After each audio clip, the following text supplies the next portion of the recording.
for Brent in ages. Go ahead then. All right. Many of the clients that you deal with have significant budgets and in general are bigger companies. Yeah.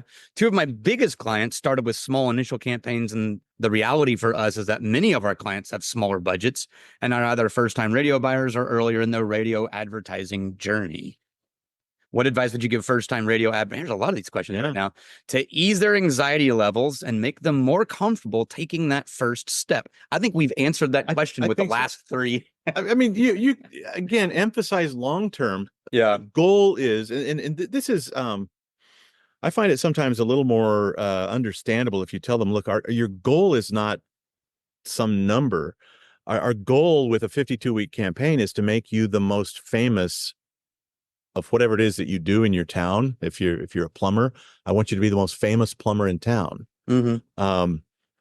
That's not going to happen overnight. There's nothing we can do to make that happen overnight other than to have you go in and rob a bank. And then you'll be the most famous plumber in town, but for the wrong reasons. Yeah. and so tell them that radio is a marathon, not a sprint, unless you've got a reason to make it a sprint and the budget to match that.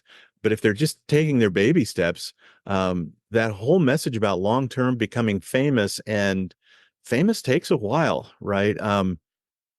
Roy talks about, has written about the chickening out period. We basically tell clients, look, you're going to get like 4 or 5 invoices from the radio station and have to pay them before we see anybody called because of an ad, right? So that's 4 or 5 months.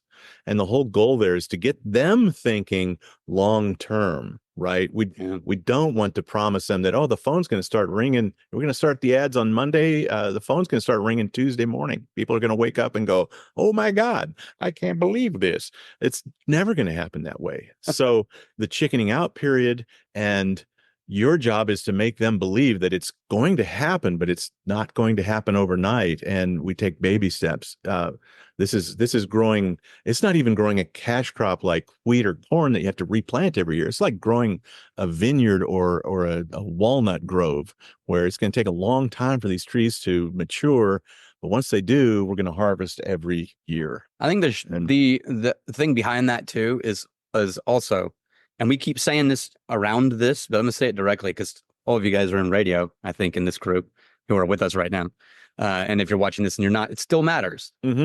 Just for the love of God, be honest and upfront about everything that you know.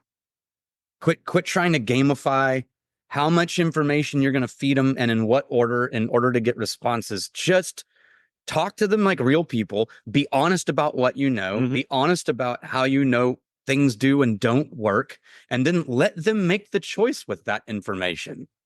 Because at the end of the day, your goal with them, forget about advertising them, your goal with these people is for them to trust you. Whether or not they choose your product is next. The first thing they have to do is trust you. And the fastest way to get someone's trust is to be honest about your flaws as much as you're honest about your strengths of what you can do. So you show up in the room and try to prove to me radio works, I might finally be convinced. But if you show up in the room and you say, radio does not do these 5 things, and if you don't have the money to do this, we can do this really well, but only once. The real value in here is long-term branding. And you see what I mean? I had a mechanic last month on my son's 1995 Dodge Ram pickup. I took it in, and I asked him what was wrong, and his bill, he gave me a bill for $100, and I was like, that seems cheap. And he's like, yeah, it is right now. He said, but I saw like 7 things that if we wanted to, we could repair right now. It add up to about $6,000, which is basically what the truck is worth. And so if you love the truck, my vote is fix the $100. Fix the $100 thing right now. And then somewhere around 3 months from now, you're going to need to come back and fix this $700 thing, because it's going to be a problem probably in January. And then about 8 months from now, this hose is finally going to give out. It won't cause any long-term damage when it does, and we'll fix that then. But so be prepared to spend like $5,000 over the next 6 months or next year or two. If you really love this truck, But right now it's $100. And that's great honesty, right? Yeah, and that's I have no intention of going to any other mechanic Mhm. in town for that truck, even though he just promised me I'm about to give him $5,000. And it's because he was just very open about all of those things and didn't try to sell me on anything. So Mhm. just remember, like that's your main point in a first time conversation is the same as what you're telling your clients. Mhm. Relationship, connection, trust, and you get there with flaws, not with strengths. What's the next question?